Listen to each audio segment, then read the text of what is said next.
Hey there, I have a question to ask you. A few, actually. Do you like magic? Do you like dancing? Do you like cute girls? Boy, do I have a dream for you. The lucky star of today's video is none other than Shantae, the titular Half-Genie Hero. Let me tell you all about it.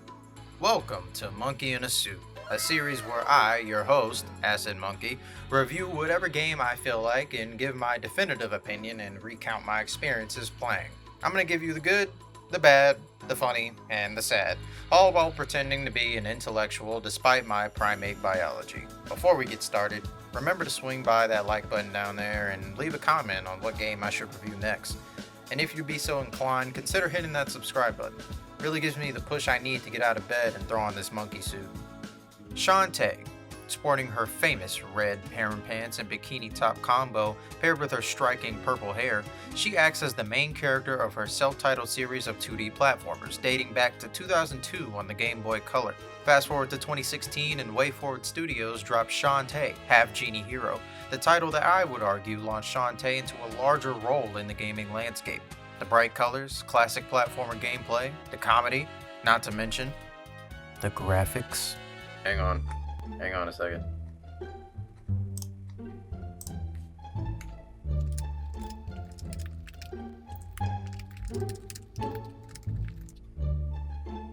Although Shantae herself is considered as hell. WayForward really outdid themselves with this one, I must admit, and to honor their hard work, I decided this would be a great game for Monkey in a Suit, not to mention going out of my way to get 100% completion on my save file. But how was my experience getting those 3 lovely digits and a percentage symbol on my file? The short answer? It was short, it was sweet, and it was a fun time overall. The long answer? Well, to get into that, let's start with some foundational information about the game. Namely, the plot. So for those of you that maybe want to check out the game on your own time, go do that.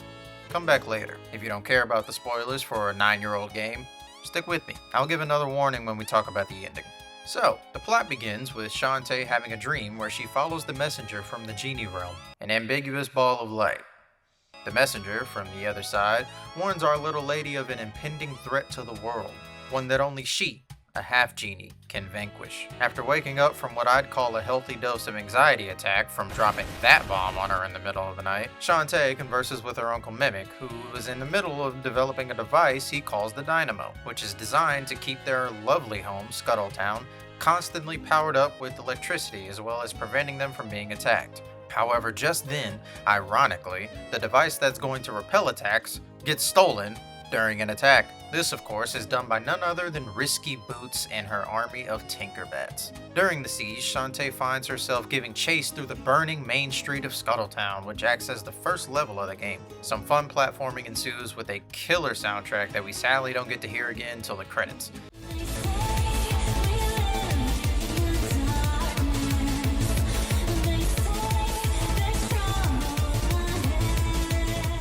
And it's face to face with the Queen of the Seven Seas. This, I think, sets players up nicely for the kind of things to expect from Shantae.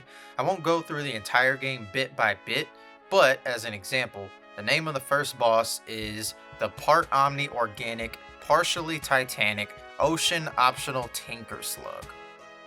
P-O-O-P-T-O-O-T. Poop Toot. Please give WayForward a round of applause, ladies and gents. Not gonna lie to you, that genuinely put a smile on my face. Anyway, after this, the game opens up and starts to introduce the player to the gameplay loop. In total, the 5 stages, not including the hub area Scuttletown and the final level, I know that's not a lot at all, consist of Main Street, which we just talked about, Mermaid Falls, Tasseltown, Cape Crustacean, and Hypnobaron's Castle. Each of these locales is broken down into about 3 sections or sub-areas that take Shantae further through the setting. In Tasseltown, for example, we start off in the desert. High winds blowing make traversal a bit cumbersome until we revisit the place. More on that later. But with some perseverance and patience, Shantae finds herself in the tower depicted in the overworld. Climb up to the top, ignoring the world's largest sandworm, verification pending, and it's on to everyone's favorite, time platforming, where nearly everywhere is a bottomless pit. I did this no problem, and that's all we're gonna say about it. Death by implied terminal velocity splatter aside, the end of the stage features a good old-fashioned boss fight, and in this case, the boss is that sandworm I mentioned before. His name is Wilbur. I love this game. Apply this structure to the other stages and you'll get the general gameplay loop on your first visit to these locations, with the main objective being to find the components of the dynamo. Gathering these components sends the game into its final stretch. I'm going to be spoiling the game's 2 endings, so this is your last chance to remove yourself from the premises temporarily. You can come back inside at this timestamp. Alright, are they gone? Hang on. Somebody left their phone. And okay, so the final stretch of the game is kicked off by Risky Boots once again. Shantae, having just collected all the pieces of the dynamo for Uncle Mimic, is turned into Nega Shantae, as Risky swoops in, revealing that during the initial attack at the beginning of the game, she swapped out the original blueprints for the dynamo machine with her own variation to serve her evil purposes. Her goal is to gain access to the genie realm and corrupt it with dark magic, thus granting her an endless amount of power to rule the 7 seas that she's already the queen of?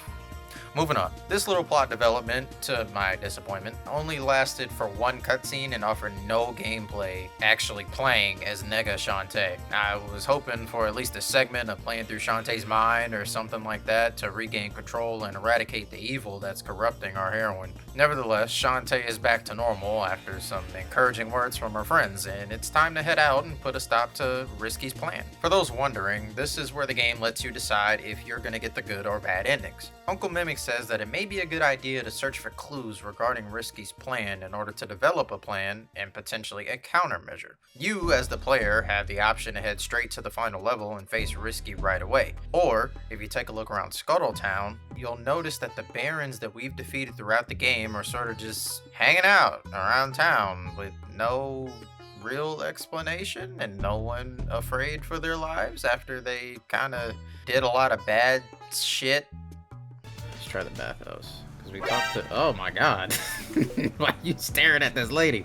Talking to them reveals that each one of them are searching for some kind of material that can be found throughout the game. This was actually a decent payoff for me, as I took the time to explore pretty much every nook and cranny prior to reaching this point in the game. So all the sunken souls I already had. I had most of the pieces of scrap metal. I already found the data chip prior, and I already knew where to go to swap out the poster. This made for getting the 4 clues, which oddly enough are pieces of Risky's clothing. Wonder how the barons got a hold of these. Pretty easy. With the 4 clues in hand, Uncle Mimic somehow deduced exactly what Risky's plan is and develops the magical polarizer, which is designed to cancel the inversion process and redirect the magic like a lightning rod. That's a quote.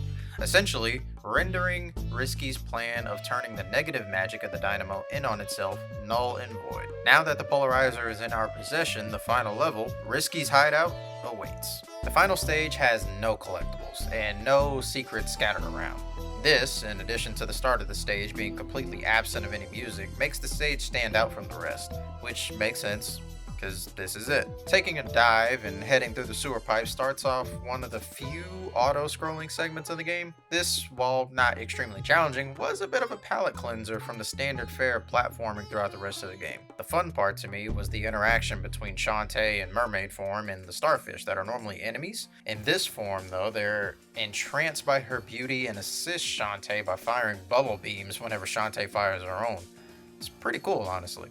The next few segments all take place in a classic lava zone with bottomless pits and instant death spikes pretty much everywhere. Spikes in particular really gave me a run for my money, personally, as the heartbeat transformation is super loose with its movement.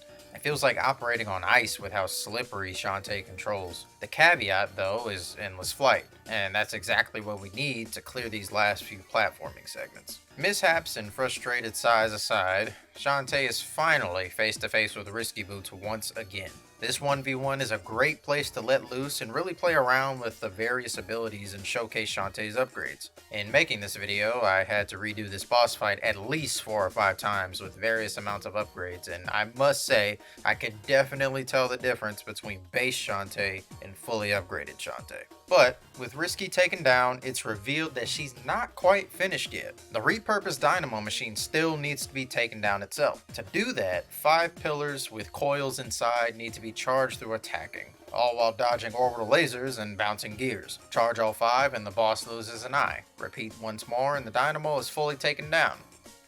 Almost. One last battle. This time, Shantae finds herself inside the genie realm. The Dynamo managed to gather the genies before Shantae could take it down, and now it's a 1v2. Well, kinda. It's more like a 1v6. 5 corrupted genies and an evil machine versus 1 half genie. Once again, this boss isn't really what I'd call difficult. It has its moments that can be cause for some slight annoyance, mostly due to the questionable results of good timing on my part. Nevertheless though, with enough attacks the Dynamo machine is defeated, and it's real this time, I promise. The genie realm is now closed, leaving Risky's plan in shambles. With the day officially saved, it's time for one last trope. An escape sequence. Not in Metroid fashion, but instead Shantae fashion. Risky's hideout, it being in a volcano for dramatic purposes I'm sure, is erupting, and that means lava is coming quick. With some time jumps and a couple of ring grabs reminiscent of a certain blue rodent, the end of the game has finally arrived. Now, depending on what you did, you'll get a different set of events and implications. For the bad ending, the day is saved. However, without the magical polarizer, the genie realm is completely lost, with all the genies apparently being destroyed in the process. This includes Shantae's mother. She's mentioned a few times throughout the game, but a running theme in the Shantae franchise is Shantae wanting to meet her genie mother. With this ending, it's pretty much impossible. If you're like me, however, and chose to explore a bit more before facing Risky, this ending never happens. Instead, the magical polarizer from Shantae's inventory was able to salvage the genie realm and prevent its destruction. Once Shantae's friends head off after the dust settles, the messenger of the genie realm from the beginning of the game appears to thank Shantae for saving the genie realm and stopping further destruction from both their world and Shantae's. The messenger also informed Shantae that her mother, despite being busy holding back greater threats from attempting to wreak havoc on the planet, is proud of Shantae and loves her very much. A truly good ending, I'd say. The world is saved, everyone's safe and sound, and our protagonist got to receive a loving message from her long-lost mother. Now, that pretty much sums up the plot of the game, so let's go over my general thoughts. I've got a few, believe it or not, and the place I want to start is the writing. This game genuinely made me laugh out loud on more than one occasion. Like I mentioned before, Poop Toot was the first indication of the way things were going to be written, and I was ready for the ride. There were a few times that things got pretty meta, and normally I find meta humor to be overdone and a tiring trope in today's media, but Way Forward did it pretty sparingly, and they leaned into it with the perfect amount of self-awareness so it wasn't annoying or tired. The most substantial use of meta humor is saved for Squid Baron, who you won't interact with until just before storming Risky's hideout. No, no!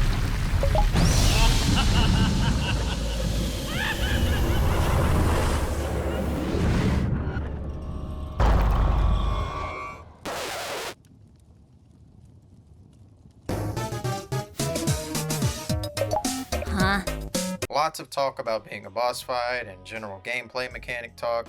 Squid Baron's little quest for his clue is actually about getting him a poster to hang in the art gallery, and wouldn't you know it, the poster you hand over to him is fan art of himself, apparently.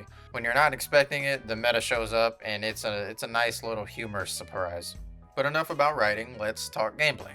Like I said before, Shantae is a fairly traditional platformer when you break it down. Run, jump, attack, crouch, nothing out of the ordinary. Now, judging only these aspects, I'd say the game is solid. Things feel fluid and responsive, except of course when they're designed to intentionally be a bit more difficult to control, like with the heartbeat transformation. This leads me into the other half of the gameplay, items and transformations. These two categories make Shantae stand out to me. Of course, there are plenty of games that utilize transformations and items to allow for varied gameplay styles and ways of getting through.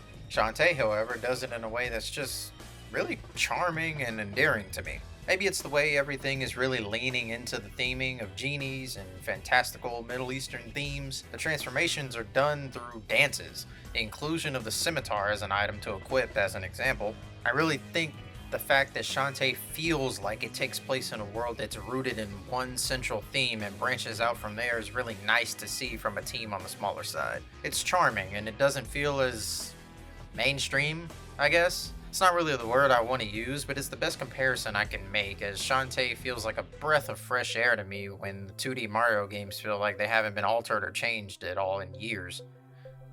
At least this game has good graphics. I couldn't come up with the transition and the visuals, so that's just gonna be it. Visually, the game is striking. Bright colors all around with a wonderful cartoony art style. It's full of big shapes and sharp edges, and I love it. Very stylized in a way that sets itself apart from other visually appealing games. Given that the game was released by a small studio back in 2016, I obviously wasn't expecting the most top of the line graphics, but I feel like WayForward did a damn good job with their resources. I think if I were to give a critique though, it would be in the differences between the effect animations in comparison to the other animations throughout the game, like characters and enemies. Nothing too crazy, but effects like explosions or smoke can sometimes look off, I guess. Not necessarily in a bad way, just kind of feels like it doesn't quite fit into the same world as everything else on screen, and I think that's because it's kind of too smooth for me. If you know anything about frame rates and stuff like that, then you'll get what I'm trying to say. Regardless, that's a very minor thing. That's likely just me and not so much the game. In general though, I love the visual appeal of this game, and I hope other studios take inspiration from the style and the saturated world. With that though, I think that's about all I have to say about Shantae. I played it, got all the items and upgrades, achieved 100% completion, and I had a great time doing it. I did buy the Ultimate Hero Edition that was released in 2018, which comes with a bunch of other modes and side stories, so let me know down below if that'd be something you beautiful people are interested in. Thank you for tuning in to Monkey in a Suit, and as always, keep hanging in there.